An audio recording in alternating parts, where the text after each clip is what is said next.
the Ultimate Cleveland Sports Show. Guys, when I found out that we had booked Ohio State coach Ryan Day, I'm like, wow, our show? Like, our show? We've only been on the air 3 weeks. We got the head man at Ohio State, and our producer said, yeah, we had to pay him quite a bit of money to get him. No, that's not true. Let's bring in Ryan Day. He is just a tremendous. And our show, Coach, the class level of our show just went through the roof.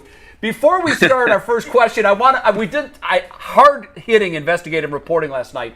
I wanted to dig into the details of your contract extension, and I was able to determine that it is a multi-year, multi-dollar deal. So congratulations on getting a new contract extension. Let's start by having you tell us why these extensions are so important, not for the coach, but for the program and the continuity. Yeah, great to be on here, guys. Thanks. First off, for recruiting and just sustainability, and when you're recruiting families, it means a lot. First off, for the university to make an investment in our coaching staff, and then they also want to know that you're going to be there. And there's so many things that get thrown out there, certainly with different job opportunities and those types of things. And I can, say that I want to be at Ohio State till I'm blue in the face, but actions speak louder than words, and so everyone here has had a big part in all of this, and I think we have a really great staff, and really appreciate everybody who's got us to this point, and certainly very blessed to be in this situation. I can't believe you said blue in the face. I didn't think you'd use the word blue. Oh, that's true. Or say the word of the state of the up north. But I understand what you're saying with the analogy, and I can tell you from a fan standpoint, thrilled to have you and to know that you're going to be here for that long. No doubt. Hopefully well beyond this extension, because I think the program is in a really, really good place. I think the Buckeyes got to ask the next question. Yeah, Tyvis, I think he's got got on the clock, bro. Well, Coach Day, I see it's this. It's rumored that the Big Ten is getting rid of divisions. They want to get rid of the Big Ten with West and the East. What's your thoughts on that? Well, I think one of the things we've got to do is adapt with the times, and there's a lot of change going on. As you know, there's so much going on in college football, and every year there's just new challenges that are coming our way, and making sure that we're on top of that. I think when you look at the divisions, there's been different things over time that have happened in the conference. We had the legends and the leaders, you had the East and the West, and now they're considering no divisions. I think it's interesting to look back on the last couple of years and how the Big Ten championship would have played out if it wasn't East versus West. I think it does give us a little bit more of a margin for error. So I think there's arguments on both sides, and gonna kind of lead that up to the ADs and the commissioner in that area. Coach, I have a major concern I got to get to here. I'm concerned your beard's too good looking. This is the problem here, Coach. I think that's what's going to get you over the top. You've had great success, but I think what's going to get you over the top for a championship is the beard's got a little bit. You got to look a little more scraggly. Maybe like Belichick. He looks like a total slob out there. The beard's too good looking. Is that a major concern for you? Well, I got to tell you, I think it's first off, the beard is a step in the direction of making sure that they understand that we mean business, but it also can't be sloppy. We're still talking about Ohio State, and I got to make sure I clean it up. And every once in a while, my wife and my daughter will say, "Make sure you clean up that beard. You're starting to look like a bum." Keep you in line. Keep you in line. What about a goatee? I mean, that brings like a little edge to the beard. Nastiness. Have you thought about just the goat? That's not on the table. My wife said no, that's not on the table. What do you think of this look here? We've yeah. found some interesting beards in sports. Yeah. You're a beard connoisseur. No. What do you think of these? Yeah, that's nice. I think I'm going to have to win a national championship before I can start getting into these guys' work. Oh, please don't go James Harden. Oh, that would be terrible. Now, that's a bull kind of beard. He loves that beard. You can't even see his mouth. Yeah. I'll have a little bit more margin for error if we win the whole thing. I can promise you that. But right now, I'm going to keep it nice and clean and just focus on getting better. There you go. Coach, I will tell you this, man. I'm willing to make you a wager. I've been, I'm not going to say Michigan or blue or anything, but we got to have a little wager here. I was going around, and I've been at Target. I've been at Walmart, and they don't have some of the gear that you guys have. They don't got none of these nice coats and gear. You're getting second tier. Yeah, I'm getting it. We don't get none of the top tier gear. You know, Tyvis was saying that he's in a need for some Ohio State gear. He wears a 3X now. He wear 3X. Tell him, you know, let him know Tyvis now. Yeah. You know, 3X. You know, send about 3 sweaters, 3 hoodies, a couple T-shirts. Tyvis a big fella now. Trying to put on some weight. You know, I'm trying to fill into it, Coach. You got to fill into it. I think we got to get Tyvis a name, image, and likeness account here. So we're going to get him some gear and a little bit of money. All just aside, I want to ask this question here. How did you guys go? When I grew up, they had John Cooper, right? We had Eddie George. We had guys, we was going to line up. Joey Galloway. We going to pound the football. You may get 3 or 4 passes if you're lucky. How did you guys turn into the air raid Ohio State Buckeyes? Now, no disrespect to Travion Henderson because he can run the ball, but I mean the receivers you guys got. I mean Smith and Jigba, Olave, Garrett. Heck, we still taking credit for Jameson Williams down in Alabama. How did you guys really just turn into that power in throwing the ball all over the park? Well, I think if you're going to win the whole thing, you have to be able to throw the ball at a high level, and you have to be able to run the ball at a high level. I mean, you have to be physical on short yardage. You have to be able to run the ball in the red zone. I mean, you have to establish the run and have balance. But you also have to be able to win the game in a 2-minute drill and have to be able to throw the ball at a high level. And when you look at, the national championships over the last decade, that's been the case. So it's something that we put a huge emphasis on. I think it started with Dwayne Haskins and the way that, in 2018 we threw the ball. It created a lot of excitement. It attracted some of the best quarterbacks and wide receivers in the country. And they just saw what we were doing, and they saw the way we threw the ball. And I think, now being the head coach and still being involved in it allows me the opportunity to have a great feel in game for what's going on. But it really comes down to the players and what they've done. But they've grabbed onto it. I think what Brian Hartline's done, Kevin Wilson, our staff has had a huge part in all of this. And so we just want to keep it going, keep it building. And I think, you combine that with what's going on defense right now with the new staff, we're excited going into this first game. Coach, you mentioned Dwayne Haskins there, so I just got to ask you, obviously it's heartbreaking that a young man has lost his life, but, I don't know him personally. You obviously had this relationship with him, very close, I'm assuming. What can you say about what's happened here? It's just very sad. Yeah, I mean, all I can say is it's all very confusing. It's very sad. I have a hard time wrapping my mind around all of it. Dwayne was nothing but unbelievable when he was here, and to know that he's not here anymore and how everything shook out is just very, very confusing to me.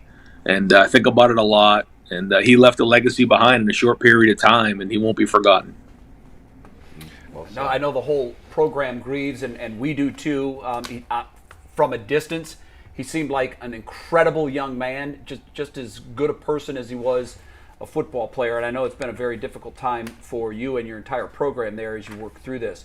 Coach, you brought up the NIL a little while ago, and I don't know. I mean, we've seen some changes here in the last decade in college football, just the way we have the playoffs and everything else. But have you seen any one rule change impact the entirety of college football more than this NIL? This is really shaking up college football. There's no question, and that combined with the one-time transfer rule all happening kind of at the same time. I don't think there's ever been a time where there's been more of an impact. Those two things, because it's a time where there are rules, but the rules aren't very clear and they're not always being enforced at a high enough level. So anytime something like that happens and you're dealing with some of the most competitive people in one of the most competitive environments in the country, you're going to get hard feelings. And I think there's risk across the board. There's risk if you do nothing, then you're going to fall behind. There's risk if you go too far ahead of it, then you put yourself at risk of getting in trouble or embarrassing the program. The thing that I just right now, the way it is, it's like the speed limit. If the speed limit's 45 miles an hour, how many miles an hour are you willing to go over the speed limit before you get pulled over? Interesting. And Great. that's where right now it's uneasy, it's unsettling. But we've been focusing our time on trying to figure out how this fits for Ohio State. And we've always done things the right way. We're going to do things the right way, but we also need to make sure we don't fall behind and stay ahead of the game. Right. Coach, I ain't gonna call them traitors, but you got some former Buckeyes that you're going against in that first week. You know, with you got James, you got Marcus, and then you got, I think Al Washington went over there. What are we expected to see out of this Buckeyes? I mean, I know Coach Mick, after that team up north game and all that, I know this offseason had to be tough because I know Coach Mick personally, and I've been through it. So, what can we expect to see this game one against Notre Dame? Night game in the shoe. Well, we start off right out of the gate with a huge game, and they have a great program, and they're great coaches. That's why they're there. But we're talking about competitive stamina this year as being the focus. Is that, as you know, Tyvis, we're not allowed to lose a game here. We just can't. And you win 11 games, you 11-2, win the Rose Bowl, and that's a down year, and that's just part of the expectations here. So we have to start right from the first game. In the NFL, you could lose 4, 5, 6, make the playoffs. We can't do that at Ohio State. So we got to start right from the first game, bring it every week, not have a letdown, stay healthy, and then play our best football at the end of the season. We're talking with Coach Ryan Day, of course. Coach, I'm curious, we've talked about some former quarterbacks. Justin Fields, it's been a struggle so far for him in Chicago. I don't think they've really helped him much. There's not been much around him. But what is your relationship like with him right now? And are you confident that he's going to be able to bounce back there in Chicago? I shouldn't even say bounce back because he hasn't really been given much of a chance to succeed at this point. But how do you think he's going to fare long term in Chicago? Well, it's really about how they want to develop him. When you're taking somebody who's only played 3 years in college football and really only played a year and a half because he played the 19 season, didn't really play much in the 18 season. And then in the 2020 season was cut short because of COVID. And then he steps into an NFL environment. That's much different than somebody who's been playing somewhere for 5 years and has 3, 4 seasons under their belt going into the NFL. So I just think the focus has to be on his development and what they put around him and playing really good defense, running the football, and start to build him over time. They've invested money in him and a draft pick in him. And he's very, very competitively tough, very intelligent. I mean, all the reasons why you'd want to invest in someone, that's Justin Fields. But, it isn't just going to happen overnight. And I hope they understood that going into it because this is somebody who didn't play a ton going in, but certainly has a tremendous ceiling. So his development over these first 2 or 3 years is going to be critically important to how long he lasts in the league. But I can tell you this, there's not a more talented, competitively tough guy that I've ever been around.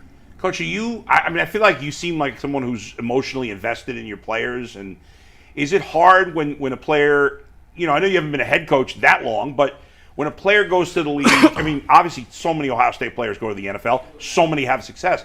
But when a player goes and maybe doesn't have the success that he thought he would have, does that hurt you personally? Like, not the, just in terms of feeling bad for that guy. Yeah, because we want everyone to do great. We're pulling for them, and we become fans and try to follow their career. And so, that's a big part of what we do is develop guys to go into the NFL and certainly have a great track record of that. But we want guys to do well, and that's a very, very difficult league to do well in. But our guys have done better than most, and so we're proud of that. But we kind of become fans, and after a game, Sunday we come in and do our work, and at 1 o'clock and before all of our meetings, that in the locker room, all those games are on, and we try to make sure the Buckeyes are on. And everybody's cheering for them. So that's how we follow them. Coach, we do an absurd thing on this program. It's absurd hypotheticals. And I was thinking last night, what's an absurd hypothetical I could throw at Coach Day? And this is the most absurd thing I could come up with. So we're going to have, I know, this is nuts now. This is nuts. You're going to have to use your imagination. I want normally there's a 4x1 in track and field, but for this particular scenario, it's a 2x1. So there's 2 runners, and each is going to run a 100-yard leg. And here are the teams, okay? Jimbo Fisher and Nick Saban are one team, and you and Jim Harbaugh are the other team. Oh, wow. Who wins that 2x1 and why?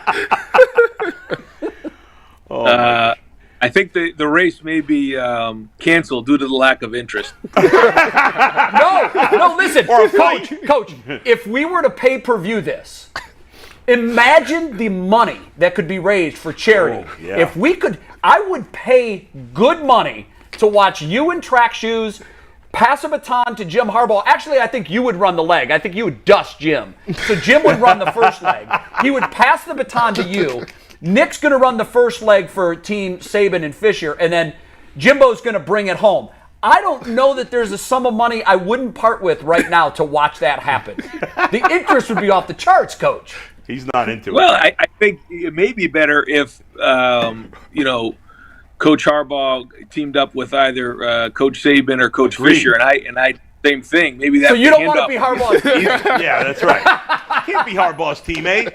Might be a little bit smoother. Okay, so let's go with that. That's a good idea because I don't know that I could root for Jim Harbaugh in that scenario, No. And I would have to. So that's a great point you bring up. Yeah. So the team then is Harbaugh and Fisher against you and Saban. Who's crossing the tape first? We would. Yeah. I like it. There we go. I like the confidence. Hey, Coach, how hard is it, not just because of last year and what happened, but just in general? And obviously Tyvis can answer this from his personal perspective, but how hard is it, if at all, to – maybe it's easier this year because you're playing a really good team in Notre Dame week 1, as you mentioned, but is it hard to not have the guys thinking all the way ahead to Michigan at the end of the year, or is that not a concern because guys know how to stay focused on the task at hand? No, I think that's the whole message of the competitive stamina that we're hammering this year is that it doesn't matter the opponent, and that we have to play our best football at the end of the season. You look at some of the games we played last year, against Purdue, and we played a top 10 team in Michigan State. I mean, played some of our best football, really in all three phases, but then didn't finish the season, the way we wanted to at the last game of the regular season. So, and then obviously didn't get our opportunity to go play in the Big Ten championship. So, when you're playing a 9-conference schedule in the Big Ten and you're playing Notre Dame as a non-conference opponent, that's 10 games that you have got to bring it. And if you stub your toe at all and have a bad day, then that could ruin your whole season. So, yeah, I mean, we understand, obviously, what that game means at the end of the season. We got to stay focused on every single game, really bring it every week with competitive stamina. But then, we also know, what we have this year. And certainly losing that game last year was very, very difficult for everybody around here.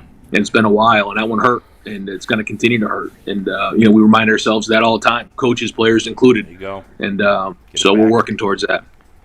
Coach, one of the things I always loved best as a former player in college was getting those team building exercises, whether it's bowling or swimming or doing whatever you guys do. But you guys at Ohio State have taken it to a new level.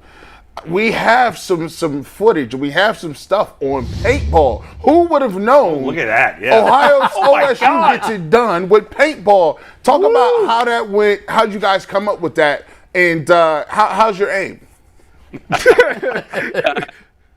My hit accuracy is not very good. I shot a lot. I don't know what I made. I hid behind stuff because those guys were dying to get me. Yeah, you can see right here.